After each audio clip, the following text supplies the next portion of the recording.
बच्चे last time हमने Bohr's atomic model शुरू किया था। ठीक है, आज हम वालेकुम सलाम बेटा, वालेकुम सलाम, वालेकुम सलाम। जी जी बच्चे, वालेकुम सलाम, वालेकुम सलाम बेटा। तो आज हम शुरू करेंगे यहाँ से ही, बोहर्स एटॉमिक मॉडल से ही आगे कंटिन्यू करेंगे। और इसमें जो आपके पेपर के हवाले से ज़्यादा इम्पॉर्टेंट है उनको हम डिटेल में डिस्कस करेंगे। ठीक है बेटा, बाकी जो रिमेनिंग पोर्शंस होगा उनको हम जस्ट गो थ्रू करेंगे। ठीक है बेटा, ठीक है बच्चे। तो हम जरा अपने लेक्चर को स्टार्ट करते हैं बेटा। अगर आपको याद हो तो आपने एफएससी फर्स्ट ईयर में बोहर्स के टॉपिक में ही एक दो डेरिवेशन की थी बेटा। आपने कंप्लीट डेरिवेशन तो हमने नहीं करनी, यहाँ पे कुछ एमसीक्यूज के हवाले से बात हमने डिस्कस करनी है। ठीक है बच्चे, दैट वाज कि radius of nth orbit, radius of nth orbit की हमने बात की थी, अगर आपको याद हो तो। इसमें जाहिर बात है बेटा, देखिए मेरी बात जरा गौर से सुनना है बेटा, बस आपस में बातें ना करें। हैदर, हमजा बेटा आपस में बातें ना करें। ठीक है बेटा, आप जरा लेक्चर पे जरा फोकस करें। ठीक है बच्चे, ठीक है बेटा। ये क्या बात हो गई यार, हमजा और हैदर बेटा आप दोनों आपस में बातों में लगा हुआ है। ठीक है, बाद में जो भी आप लोगों की क्यूरी है वो आपस में मिलके बाद में कर लेना। अभी लेक्चर जरा सुना है। ठीक है बच्चे, अच्छा जी। रेडियस और एनर्जी ऑफ nth ऑर्बिट के हवाले से हम जरा डिस्कस करेंगे for the MCQs point of views. ठीक है बेटा, तो इसमें बेटा आप आपस में बातें ना करें वरना मैं ब्लॉक कर दूंगा। ठीक है, ओके। अच्छा जी, तो अगर हम बात करते हैं रेडियस की तो बेटा याद रखिएगा, इलेक्ट्रॉन्स एक स्पेसिफिक डिस्टेंस पे न्यूक्लियस ऑफ एन एटम के गिर्द रिवॉल्व कर रहा होता है। ठीक है बेटा, ऑब्वियसली वो रेवोल्यूशन या जो रिवॉल्व करने के जो पैटर्न है वो ऑब्वियसली 3D है, 3 डायमेंशनली है, लेकिन बोहर्स ने इसको सर्कुलर कहा था। हम उसी के अकॉर्डिंग डेरिवेशंस करेंगे और बाद में फिर हम इसके कुछ कैलकुलेशन टाइप एमसीक्यूज के हवाले से वो भी देखेंगे। अगर आपको याद हो तो बेटा, जो इलेक्ट्रॉन है किसी भी एटम के अंदर, अगर हम बात करें तो इलेक्ट्रॉन के ऊपर एट अ टाइम 2 किस्म के फोर्सेस लग रही होती है। ठीक है ना बेटा, एक फोर्स कौन सी होती है, एक वो फोर्स होती है जिसको हम कहते हैं forces of electrostatic forces of attraction. कौन सी होती है बेटा, इलेक्ट्रोस्टैटिक फोर्स ऑफ अट्रैक्शन, जिसको हम मैथमेटिकली लिखते हैं बेटा G² upon 4 pi epsilon not R square. ठीक है बच्चे, जस्ट मैं इसकी इक्वेशन लिख रहा हूं क्योंकि हमने कंप्लीट डेरिवेशन यहां पे नहीं करनी।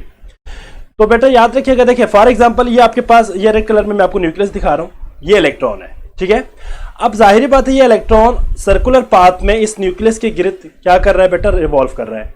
अब इस इलेक्ट्रॉन का इस न्यूक्लियस के साथ कोई ना कोई फोर्सेस ऑफ अट्रैक्शन तो होगी ना बेटा, क्योंकि इलेक्ट्रॉन के ऊपर नेगेटिव चार्ज है और न्यूक्लियस के ऊपर ऑब्वियसली पॉजिटिव चार्ज है, क्योंकि न्यूट्रॉन के ऊपर कोई चार्ज नहीं है। तो इन दोनों के दरमियान जो फोर्सेस ऑफ अट्रैक्शन है, वो फोर्सेस ऑफ अट्रैक्शन जिसमें न्यूक्लियस इलेक्ट्रॉन को अपनी तरफ अट्रैक्ट कर रहा है, that force of attraction is known as electrostatic force of attraction. और इसकी वैल्यू हम किस तरह लिखेंगे बेटा, G² upon 4 pi epsilon not R square. अब यहां पे G क्या है, G is the atomic number of that particular atom. ठीक है बच्चे, E is the charge on an electron और 4 कांस्टेंट है, पाई भी कांस्टेंट है, R रेडियस है। एप्सिलॉन नॉट क्या चीज है, याद रखिएगा बेटा, epsilon not is the permittivity of free space. ये बेसिकली वैक्यूम के लिए हम इस्तेमाल करते हैं, परमिटिविटी ऑफ फ्री स्पेस। और इसकी वैल्यू होती है, यहां पे एमसीक्यूज के हवाले से याद रखिएगा, इसकी वैल्यू है बेटा epsilon not will be equals to 8.84 multiply 10⁻⁻12 है, मेरा ख्याल है -12 है। और साथ में यूनिट आपके पास क्या है, कूलम स्क्वायर पर जूल पर मीटर। ठीक है बेटा, कूलम स्क्वायर पर जूल पर मीटर। ये बेसिकली इसकी भी जाहिर बात ये फिजिक्स से रिलेटेड है। Epsilon not permittivity of free space में हम जब हम बात करते हैं, वैक्यूम की बात करते हैं, तो जो परमिटिविटी ऑफ फ्री स्पेस की वैल्यू होती है that is 8.84 multiply 10⁻12 coulomb square पर जूल पर मीटर। ठीक है, ये आपके पास इसकी वैल्यू है। बहरहाल this G² upon 4 pi epsilon not R square is the value for the electrostatic forces of attraction between electron and the nucleus. The point is got it बेटा। अब इसमें एक बात आपको ये ऑब्वियसली पता होगा बेटा कि 4 पाई कहाँ से आया, एप्सिलॉन कहाँ से आ गया बेटा। ये आपको अगर याद हो तो कूलम फोर्स है आपके पास चार्जेस के दरमियान Q1 Q2 आप फिजिक्स में पढ़ते हैं। वहां से जो कांस्टेंट की वैल्यू है ना के की value basically 1/4 pi epsilon not है। तो वहां से हम इसको डिराइव करके इसके अंदर पुट कर देते हैं। और इसके साथ साथ देखिए अब हमारे पास ये न्यूक्लियस है, ये इलेक्ट्रॉन है, इन दोनों के दरमियान अगर अट्रैक्शन है तो जाहिर बात है अगर सिर्फ और सिर्फ इन दोनों के दरमियान अट्रैक्शन है तो क्या होगा कि ये इलेक्ट्रॉन आके इस न्यूक्लियस के अंदर गिर सकता है। ऑब्वियसली बेटा अट्रैक्शन हो रही है तो एक वक्त आएगा कि इलेक्ट्रॉन रिवॉल्व करता करता आएगा और आके इस न्यूक्लियस में गिर जाएंगे। इस बात को जस्टिफाई करने के लिए बोहर ने कहा कि भाई सिर्फ और सिर्फ इलेक्ट्रोस्टैटिक फोर्स ऑफ अट्रैक्शन नहीं है, एक और फोर्स भी लग रही होती है इलेक्ट्रॉन के ऊपर। That force is known as centrifugal force. क्या है बेटा? सेकेंड फोर्स कौन सी है बेटा? Centrifugal force. जो सेंट्रीफ्यूगल फोर्स है जिसकी वैल्यू है mv²/r। अब यहां पे मैस है, वेलोसिटी और रेडियस की बात होगी इसमें भी। अब जाहिर बात है सेंट्रीफ्यूगल फोर्स कौन सी फोर्स होगी बेटा? देखिए एक तो फोर्स ऑफ अट्रैक्शन इस इलेक्ट्रॉन का न्यूक्लियस के साथ लग रही है जो कि इसको न्यूक्लियस की तरफ अट्रैक्ट कर रहा है। जो सेंट्रीफ्यूगल फोर्स है वो इलेक्ट्रॉन को बाहर की तरफ क्या करेंगे? अट्रैक्ट करेंगे। तो मतलब जब बाहर की फोर्स और इलेक्ट्रोस्टैटिक फोर्स ऑफ अट्रैक्शन जब आपस में बैलेंस्ड हो जाएंगे तो इलेक्ट्रॉन ना तो न्यूक्लियस में गिरेंगे ना तो ऑर्बिट को छोड़ के बाहर जाएंगे। वो बिल्कुल इसी इक्विलिब्रियम फोर्स पे या इसी इक्वल फोर्स पे वो न्यूक्लियस के गिर्द क्या कर रहे होते हैं बेटा? रिवॉल्व कर रहे होते हैं। तो इसकी जब आप फर्दर प्रोसीडिंग करते हैं, जब आप मजीद फर्दर प्रोसीडिंग करेंगे, फर्दर प्रोसीडिंग से इन तमाम को आप आपस में कंपेयर करते हुए आर की वैल्यू जब निकालेंगे तो ऑन फर्दर प्रोसीडिंग अगर आप इसी इक्वेशन को मजीद सॉल्व करें, लास्ट में फाइनल जो आपके पास इक्वेशन आएगी that would be r is equal to क्या आएगी बेटा? Epsilon not n² divided by pi m e. This is the final form of the radius या equation for the radius of nth orbit. ठीक है बच्चे, radius for the nth orbit के लिए हमारे पास फाइनल इक्वेशन ये आएगी जिसमें हमारे पास क्या होगा बेटा कि r is equal to epsilon not n²h²/pi m e. अब यहां पे एक बात याद रखिएगा, ये डायरेक्ट मैंने इसलिए लिखा है क्योंकि हमारी कंसर्न नहीं है, हमारी कंसर्न है एमसीक्यूज पॉइंट ऑफ व्यू से देखना इस चीज को। तो यहाँ पे जब आप इनको आपस में कंपेयर करके जब आप r की वैल्यू निकालेंगे तो एक छोटी सी डेरिवेशन है, आपने देखा होगा, उस डेरिवेशन की मदद से आप क्या करेंगे बेटा? फाइनल फॉर्म में आप इस वैल्यू को फाइंड आउट करेंगे। अब इसमें एक बात आप याद रखिएगा कि यहां पे जो r है और m के साथ क्या रिलेशन है, तो ये बात आपने याद रखनी है बेटा, r is directly proportional to n²। अब इस चीज का क्या मतलब है बेटा? अगर आप यहां पे जरा गौर से देखें कि जो number n is the number of shell है ना बेटा, नंबर ऑफ शेल्स है, ठीक है, या नंबर ऑफ ऑर्बिट है। जो आपके पास n की वैल्यू इंक्रीज हो जाए, या आप कुछ इस तरह समझे कि भाई अगर आपके पास इलेक्ट्रॉन न्यूक्लियस से जितना दूर होते जाएंगे उसका रेडियस उतना ही क्या होता जाएगा बेटा? इंक्रीज होता जाएगा। ठीक है, रेडियस क्या होता जाएगा बेटा? इंक्रीज होता जाएगा, डायरेक्टली प्रोपोर्शनल है स्क्वायर ऑफ द शेल्स के हिसाब से क्या होगा बेटा? आपके पास रेडियस इंक्रीज होगा। इन सिंपल वर्डिंग आप कह सकते हैं कि इलेक्ट्रॉन जो न्यूक्लियस से दूर जाएंगे उनका रेडियस क्या होता जाएगा बेटा? इंक्रीज होता जाएगा। मतलब रेडियस वो पाथ है जिसमें इलेक्ट्रॉन रिवॉल्व कर रही है। तो यहाँ पे आप ये बात याद रखिएगा, जो फर्स्ट ऑर्बिट है या फर्स्ट शेल है उसका रेडियस कम होगा as compare to second shell, as compare to third shell, as compare to fourth shell. तो जो आपके पास नंबर ऑफ शेल्स आपके पास इंक्रीज होते जाएंगे, ऑब्वियसली आपके पास क्या होता जाएगा बेटा? रेडियस भी इंक्रीज होता जाएगा। तो यहाँ तक ये बात क्लियर हो गई बेटा। अब इसमें एक और बात जरा याद रखिएगा कि आपने जो पॉइंट यहाँ पर अंडरस्टैंड करना है वो ये है कि यहाँ पे एप्सिलॉन नॉट भी कांस्टेंट है, एच भी कांस्टेंट है, पाई एम ई ये सारी चीजें कांस्टेंट है। अगर आप इन सबको अलग कर दे तो मेरे पास यहाँ पे मैं एक चीज लिखने लगा हूं बेटा, epsilon not h² divided by pi M E. इसकी वैल्यू जब आप इन तमाम की वैल्यूज पुट करेंगे, प्लैंक कांस्टेंट की वैल्यू भी हमारे पास है, एप्सिलॉन नॉट की वैल्यू भी हमारे पास है, पाई कांस्टेंट है, एम की मास ऑफ इलेक्ट्रॉन भी हमारे पास है, चार्ज ऑफ इलेक्ट्रॉन भी हमारे पास है। इन तमाम की वैल्यूज को जब हम इसमें पुट करेंगे बेटा, तो यहाँ पे फाइनल क्या आएगा हमारे पास? फाइनल क्या आएगा बेटा? That is 0.529 angstrom. जी बच्चे, नहीं ई के ऊपर बेटा स्क्वायर नहीं आएगा, ई के ऊपर स्क्वायर नहीं आएगा। ये जब आप डेरिवेशन करेंगे ना बेटा, जब आप इसको डिराइव करेंगे ऊपर तो आएगा ना जी स्क्वायर अपन 4πε r², ये तो आपके पास जनरल है। जब आप फाइनल फॉर्म में जब आप इस इक्वेशन को डिराइव करेंगे तो लास्ट में आपके पास e के ऊपर स्क्वायर नहीं आएगा। ठीक है बेटा, e के ऊपर स्क्वायर फाइनल फॉर्म में नहीं आएगा जब आप इसकी कंप्लीट डेरिवेशन करेंगे ना बेटा, जिसमें आप बोहर्स की जो फोर्थ पोस्टुलेट भी था उसको भी पुट करना होता है, एंगुलर मोमेंटम mvr = nh/2π, उसको भी आपने इसके अंदर पुट करके देखना है। जब आप इसके अंदर पुट करके सारी चीजें जब डिराइव करेंगे तो फाइनल इक्वेशन हमारे पास ये आएगी, जिसको हमने कहा था r = ε0² n²h²/4π ठीक है बच्चे। अब यहाँ पे इन तमाम कांस्टेंट को जब हम इसमें पुट करेंगे तो इसकी वैल्यू आएगी 0.529 एंगस्ट्रॉम। ठीक है बच्चे, अब आप इसको यहाँ पे इस तरह लिख सकते हैं ना बेटा, r इसको मैं यहाँ पे लिखता हूँ बेटा, r क्या होगा बेटा, इन तमाम की वैल्यूज को हम यहाँ पे लिखेंगे 0.529 इंटू n²। अब आप देखिए जरा n² हमारे पास, अब n क्या चीज है, n is the number of shell जिसकी वैल्यू हो सकती है 1 2 3 4 5 एंड सो ऑन। ठीक है बच्चे, तो n की वैल्यू हम यहाँ पे पुट करते जाएंगे तो हमारे पास हर रेडियस की जो है वैल्यू निकल आएगी।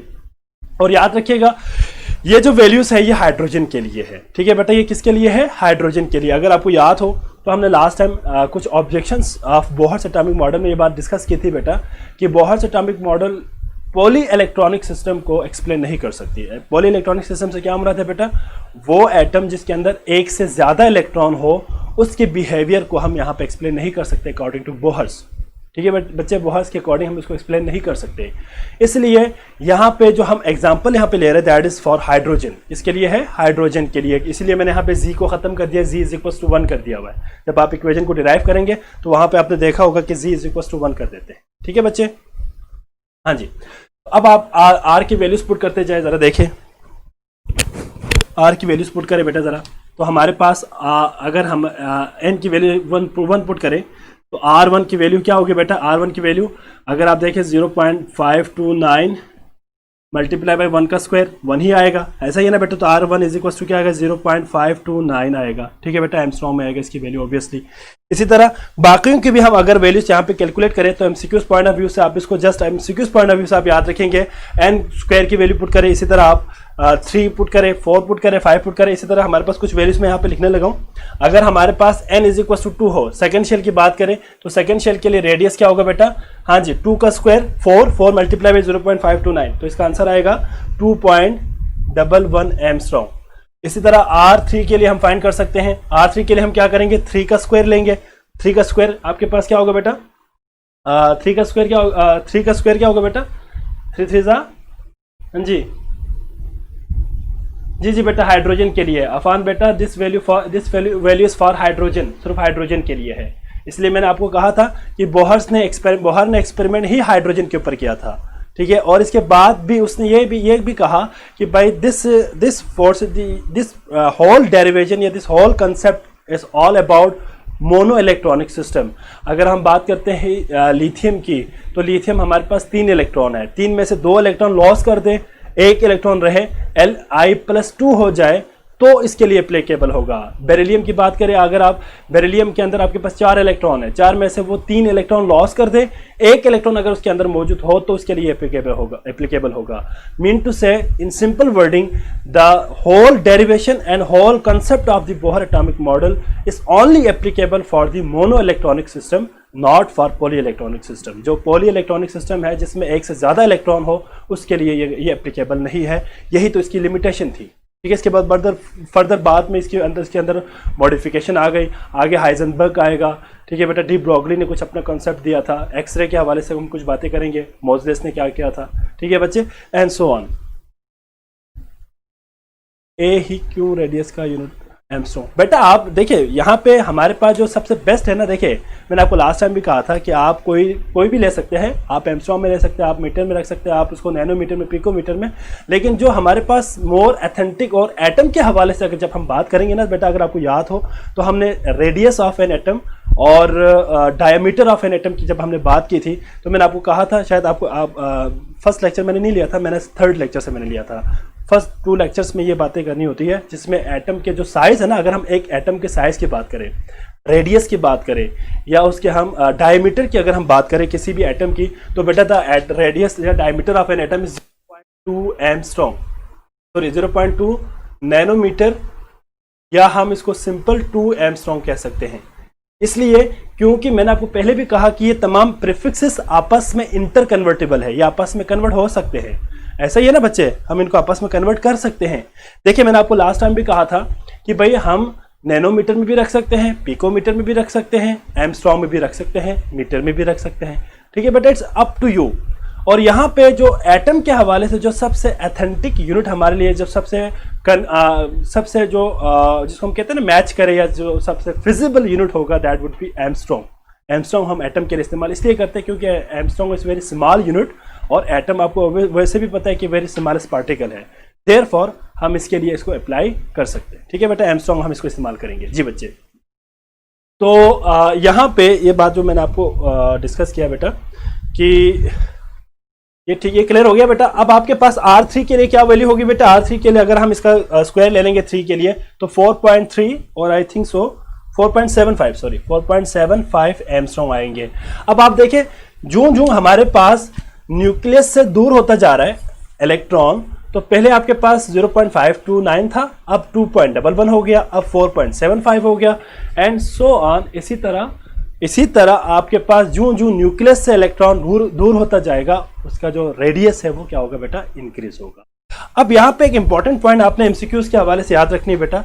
एमसीक्यूज के हवाले से बहुत इंपॉर्टेंट पॉइंट है, इसको आप याद रखना है बेटा कि हमारे पास जो डिफरेंस है, डिफरेंस से मुराद ये है कि difference in R2 minus R1, अगर हम R2 माइनस R1 की बात करें और R3 माइनस R2 की बात करें, R4 माइनस R3 की बात करें, तो जो डिफरेंस इन द रेडियस होगा बेटा, that would B R2 minus R1 is lesser than R3 minus R2 is lesser than, and so on, आगे तक जाएगा।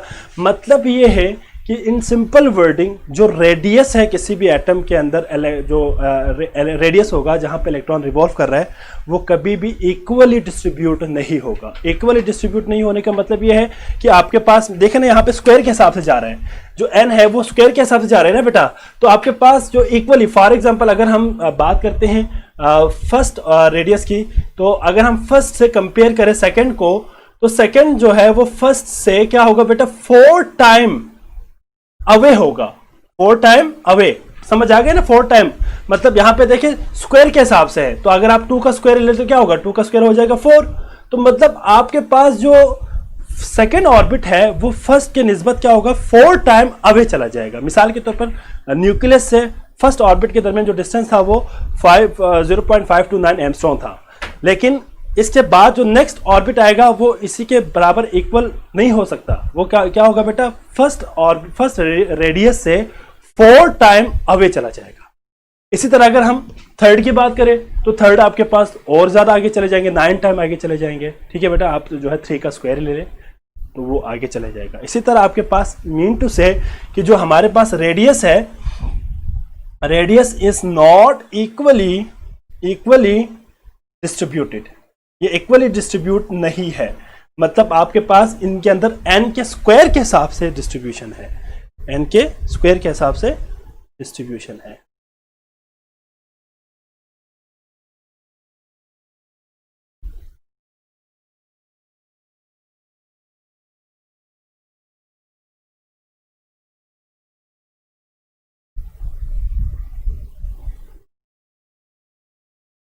ठीक है बच्चे, सॉरी जरा एक तो वो काम था जरा वो देख रहा था। ठीक है बेटा, क्लियर हो गया सबको यहाँ तक? कोई कंफ्यूजन किसी बच्चे को बेटा? अगर है तो मैं रिपीट करता हूँ जी। नेक्स्ट हमारे पास है बेटा, इसी से रिलेटेड ही है, that is the energy of nth orbit. Energy of nth orbit,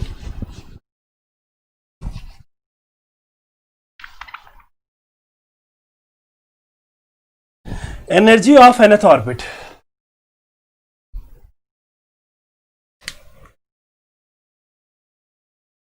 हाँ जी, अब एनर्जी ऑफ nth ऑर्बिट से मुराद ये है कि वो एनर्जी क्या होगी किसी भी इलेक्ट्रॉन के जब वो स्पेसिफिक रेडियस में स्पेसिफिक ऑर्बिट में मूव कर रहा होगा।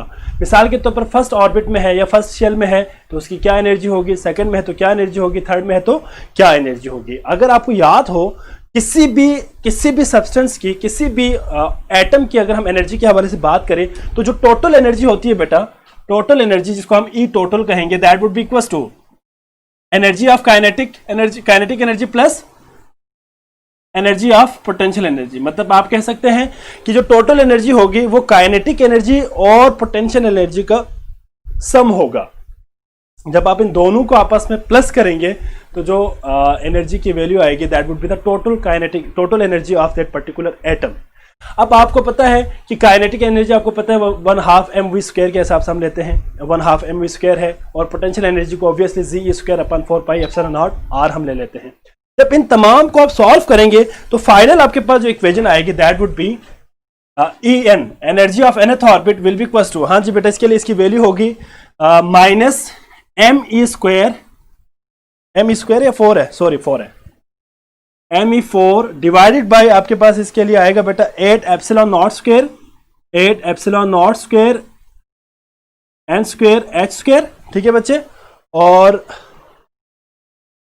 सॉरी इसको हम इस तरह करते हैं, फाइनल फॉर्म में लिख लेते हैं 1/n1² माइनस 1/n2²। मैंने एक यहाँ पे फॉर्म लिखा है 1/n1² और n/n2², या फिर आप सिंपल इसको फिलहाल के लिए जनरल रखते हैं, इसके बाद फिर हम इसको 1/1 देख लेंगे, ठीक है। फिलहाल आप जनरल रखते हैं, इसके बाद हम इसको अलग से देखेंगे।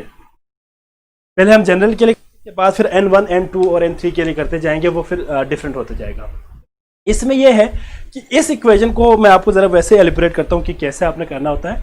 बेटा आप वैसे भी मैथ्स के स्टूडेंट्स हैं, इंजीनियरिंग के स्टूडेंट्स हैं, आपने देखा होगा कि आप इसमें क्या करते हैं, काइनेटिक एनर्जी तो सिंपल है 1/2 mv² आ जाता है, आपको इसमें कोई प्रॉब्लम नहीं है।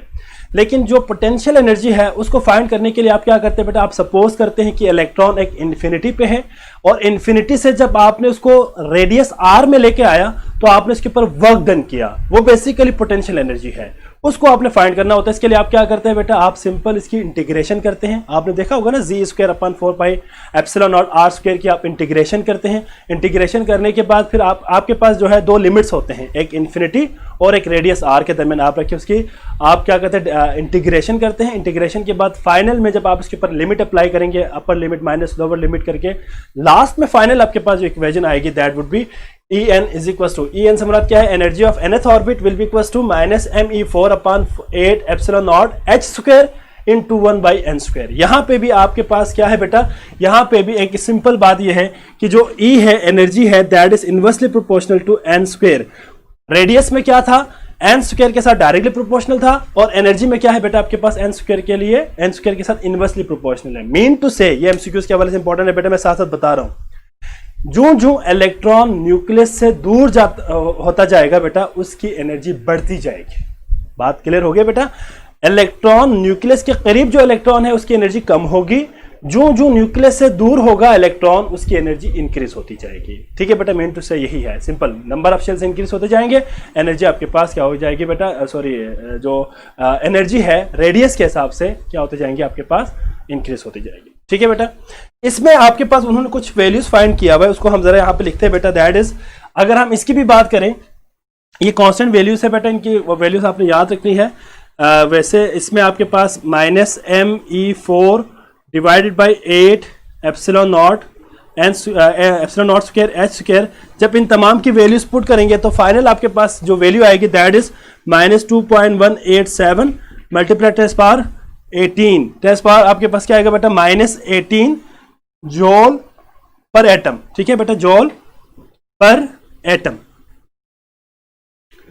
जूल पर एटम के हिसाब से आपके पास इसकी वैल्यू आएगी बेटा। इसको आप इसमें उठा के इसमें पुट कर दें तो आपके पास आएगी बेटा En is equal to -2.187 multiply 10⁻18, ठीक है बेटा, और यहां पे आएगा जूल पर एटम। तो ये आपके पास इस एनर्जी के लिए nth ऑर्बिट के लिए वैल्यू है बेटा। अगर हम हाइड्रोजन के हवाले से बात करें, और MCQs में आया हुआ था कि हाइड्रोजन के लिए फर्स्ट शेल की क्या एनर्जी होगी, जी बेटा, n is the number of shell, number of shells, ठीक है, शेल्स के हिसाब से इनवर्सली प्रोपोर्शनल है, ठीक है। तो अब यहां पे आपने एक बात याद रखनी है बेटा कि एक तो यहां पे हो गया बेटा क्लियर। इसमें आपने एक बात याद रखनी है कि अगर हम हाइड्रोजन के लिए बात करें, और हाइड्रोजन, अगर हम हाइड्रोजन एटम के लिए बात करें, हाइड्रोजन के लिए बात करें तो बेटा याद रखिएगा, हाइड्रोजन के केस में हम इसको जॉल पर एटम से हम इसको कन्वर्ट करेंगे, जॉल पर मोल में हम कन्वर्ट करेंगे। तो इसके लिए जो हमारे पास वैल्यू आएगी En is equal to -13.413 kilo joule per जो है पर मोल के लिए हम यहाँ पे कैलकुलेट करेंगे। पर मोल के लिए इसमें आपने 1000 से डिवाइड भी करना होता है और तमाम कैलकुलेशन करने के बाद फाइनल आपके पास जो हाइड्रोजन के लिए है वो ये वैल्यू आती है 13.413। जाहिर बात है बेटा ये सारे डेरिवेशन टाइप है, ठीक है। उसको सारे डिराइव करने के बाद जब हम सीक्वेंस में करेंगे तो इस तरह आएगा, लेकिन आपने इसको तमाम डेरिवेशन नहीं करनी, आपने सिर्फ और सिर्फ जो मेन पॉइंट्स है वो आपने याद रखनी है, ठीक है बच्चे। अब इसमें आपने, अब जाहिर बात है आप E1 निकाले, E1 निकाले बेटा, E2 निकाले, E3 निकाले, ठीक है, एंड लास्ट में E इंफिनिटी निकाले। तो E इंफिनिटी के लिए वैल्यू आएगी 0 किलो जॉल पर मोल आएगी। बाकी आपके पास E1 के लिए यही आएगी बेटा 13.413 किलो जॉल पर मोल। और इसके बाद आप सेकंड के लिए देखें तो सेकंड के लिए इसकी वैल्यू आएगी -328.32 और यहाँ पे सेम यूनिट होगा। E3 के लिए -145.92 किलो जॉल पर मोल। अब मुझे एक बात बताए जरा, -13.413 ग्रेटर है या -328 ग्रेटर है? माइनस में जब वैल्यू आती है ना बेटा, जो सबसे छोटी वैल्यू होगी माइनस में वही बड़ी वैल्यू होती है ना। तो माइनस, बल्कि आप इस तरह करें 0 इज ग्रेटर देन -1313, ये बात आप कर सकते हैं ना बेटा। तो देखिए जो आपके पास फर्स्ट शेल है उसकी एनर्जी ये है, तो फर्स्ट शेल की एनर्जी कम है, जो जो वो न्यूक्लियस से दूर जाता जा रहा है उसकी एनर्जी क्या होती जा रही है बेटा? इंक्रीज होती जा रही है। ये बात आपने याद रखनी है कि एनर्जी के साथ क्या है बेटा, जो रेडियस है उसके हिसाब से ये इनवर्सली प्रोपोर्शनल है, ठीक है बच्चे। तो इसके अंदर आपके पास यही बात आपने याद रखनी है। कंक्लूजन में भी आप याद रखिएगा E2 माइनस E1, इसमें भी ऑर्डर याद रखिएगा E2 माइनस E1 और E3 माइनस E2 और E4 माइनस E3। अगर हम इसकी बात करें तो इसमें उलट रिलेशन होगा बेटा, इसकी डिफरेंस ज्यादा होगी, इसकी डिफरेंस कम होगी। तो E2 minus E1 is greater than E3 minus E2 is greater than E4 minus E3। आप इनके वैल्यूज को जब आप इनके डिफरेंस निकालेंगे ना, इन दोनों के डिफरेंस निकालें, इन दोनों का डिफरेंस निकालें, तो जो आप आपस में कंपेयर करें तो आपके पास ये रिलेशन आएगा, ठीक है बच्चे। तो this was about radius and the energy of nth orbit. इसमें इतनी ज़्यादा मुश्किल नहीं है बेटा, एमसीक्यूज में अपलोड कर दूंगा वर्कशीट के फॉर्म में, आप देख लेना इनसे एमसीक्यूज किस तरह के आएंगे। ज़्यादातर आपको एमसीक्यूज यहाँ से पूछेंगे कि भाई हाइड्रोजन के लिए फर्स्ट रेडियस की वैल्यू क्या होगी, या आपसे पूछ सकते हैं बेटा कि परमिटिविटी ऑफ स्पेस की वैल्यू क्या है, ठीक है बच्चे। या आपसे पूछ सकते हैं कि अगर हमारे पास किसी रेडियस का एनर्जी के साथ रिलेशन है तो वो इन्वर्स रिलेशन है। तो आपके पास फॉर एग्जांपल एक इलेक्ट्रॉन जो रेडियस आपके पास इस तरह के, एक इलेक्ट्रॉन आपके पास n = 3 में है और एक इलेक्ट्रॉन आपके पास n = 1 में है, तो किसकी एनर्जी ज़्यादा होगी? तो आप ऑब्वियसली कहेंगे कि जो इलेक्ट्रॉन n3 में है उसकी एनर्जी n1 से ज़्यादा होगी। तो ये आपके पास एक रिलेशनशिप है जिसको आपने याद रखनी है। जी बच्चे, क्लियर हो गया बेटा सबको?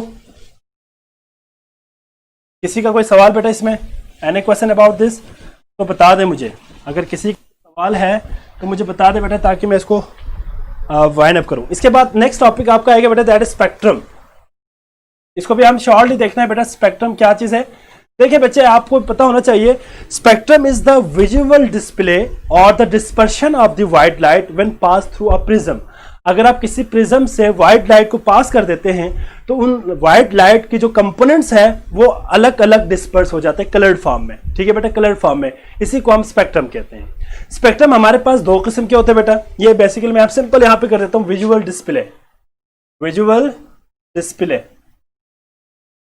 अगर आप स्पेक्ट्रम की बात करते हैं ना बेटा, तो हमारे पास बहुत डिफरेंट टाइप्स के हमारे पास वेवलेंथ के रेस होती है। ये आपको याद होना चाहिए कि विजिबल है, अल्ट्रावायलेट है, IR है, इंफ्रारेड है, एक्सरे है, कॉस्मिक रेस है और रेडियो वेव्स है आपके पास, ठीक है। तो ये डिफरेंट किस्म की आपके पास वेवलेंथ रेंज आ जाती है। तो जो आपके पास विजिबल रीजन है ना, विजिबल रीजन जिसमें हम, और ज़्यादातर हम इसको लिखते हैं 400 to 500 नैनोमीटर या 400 टू 550 नैनोमीटर तक एक स्पेसिफिक रेंज में हम इसकी बात करते हैं, या 430 से भी बात किताबों में इसकी वेरी किया हुआ है।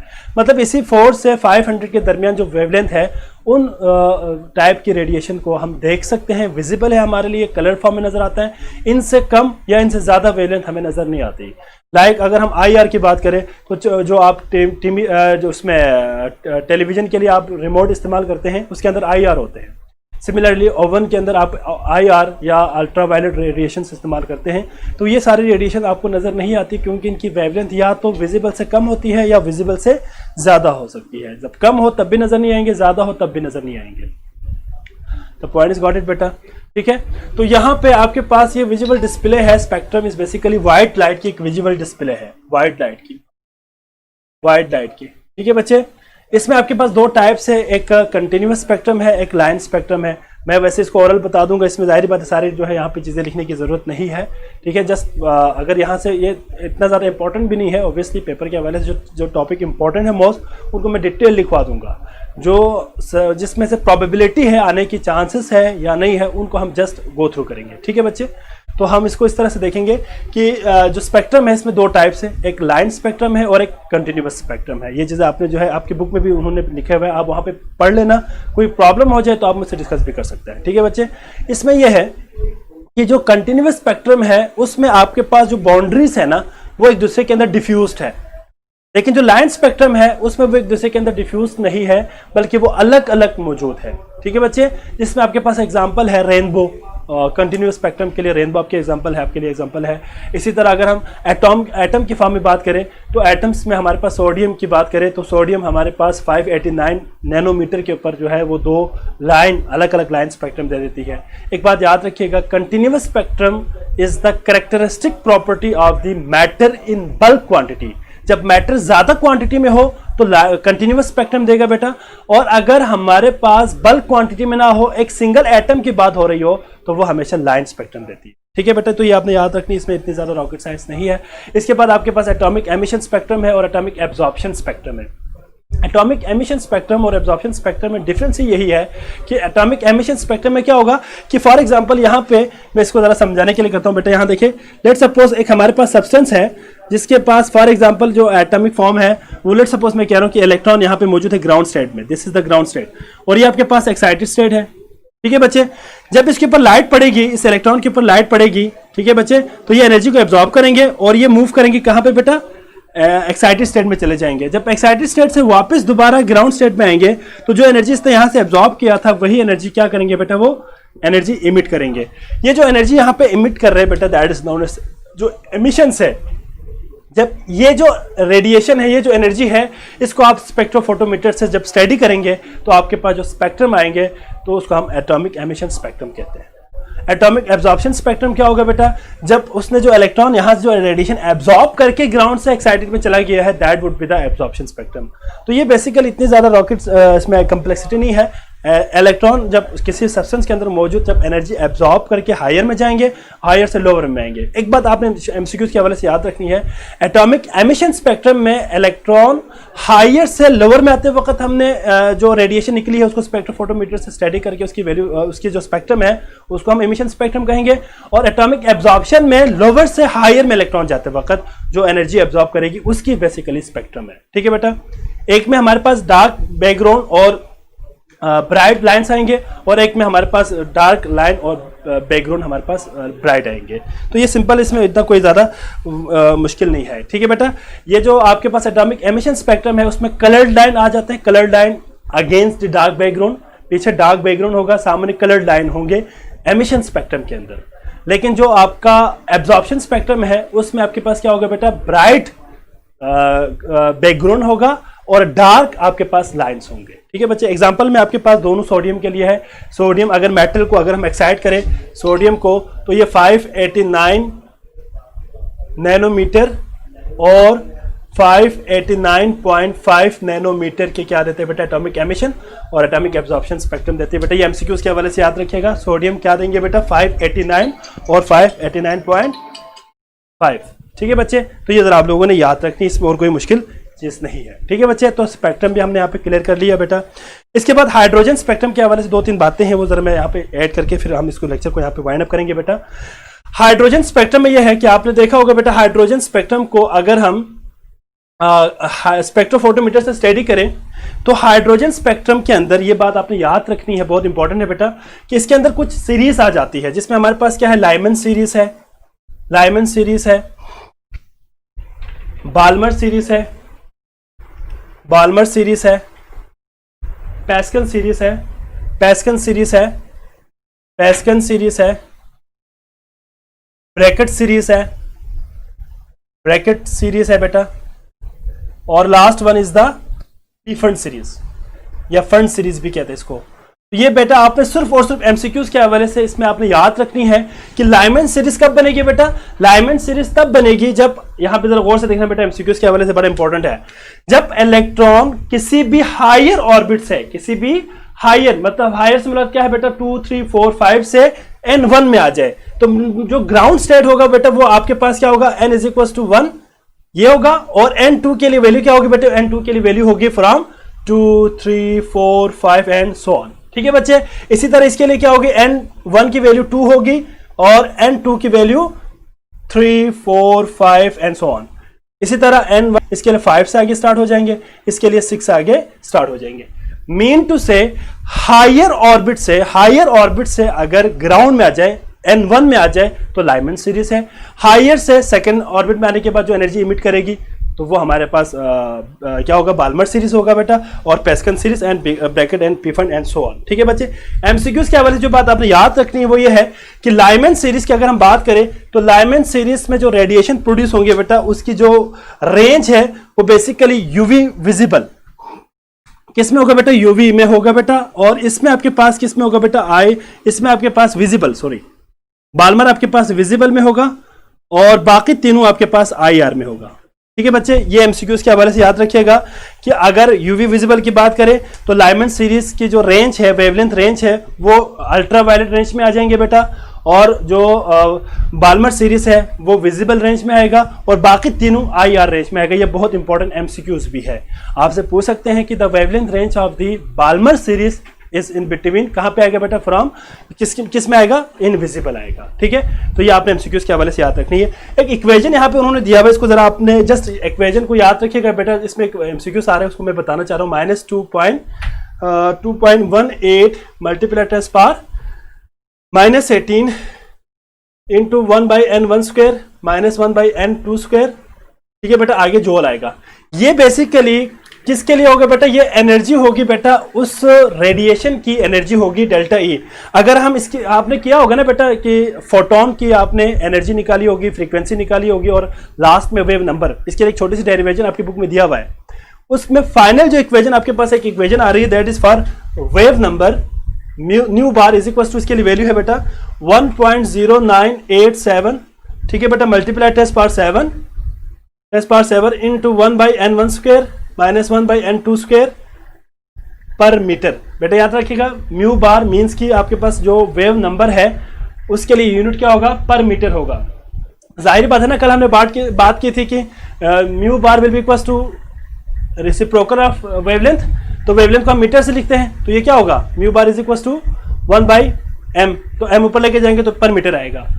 तो यहां पे जो मैं एमसीक्यूज के हवाले से बात करना चाह रहा हूं बेटा वो ये है कि इस वैल्यू को कहते हैं राइटबर्ग कांस्टेंट। क्या कहते हैं बेटा इसको, राइटबर्ग कांस्टेंट। एमसीक्यूज के हवाले से बहुत इंपॉर्टेंट है बेटा, आपसे पूछ सकते हैं बेटा what is the value of राइटबर्ग constant, तो आपने इस वैल्यू को याद रखनी है 1.0987 मल्टीप्लाई टेस्ट पावर 7। इस वैल्यू को कहते हैं राइटबर्ग कांस्टेंट। ठीक है बच्चे, तो हम यहां पे स्टॉप कर लेते हैं बेटा। किसी का कोई क्वेश्चन है तो बता सकते हैं। हाँ जी, कोई क्वेश्चन बेटा किसी का, एनी क्वेश्चन अबाउट दिस? जी बच्चे, आज हम इस चैप्टर को खत्म करके अगला चैप्टर भी हमने स्टार्ट करना है नेक्स्ट लेक्चर में। ठीक है बच्चे, जी क्लियर हो गया बेटा सबको? एक दफा आप लोग बुक से भी पढ़ लेना, कोई प्रॉब्लम हो तो आप मैसेंजर पे मुझे मैसेज कर देना कि मैं आपको, कोई प्रॉब्लम हो वहां पे मैसेज कर देना, मैं आपको रिस्पॉन्स दे दूंगा।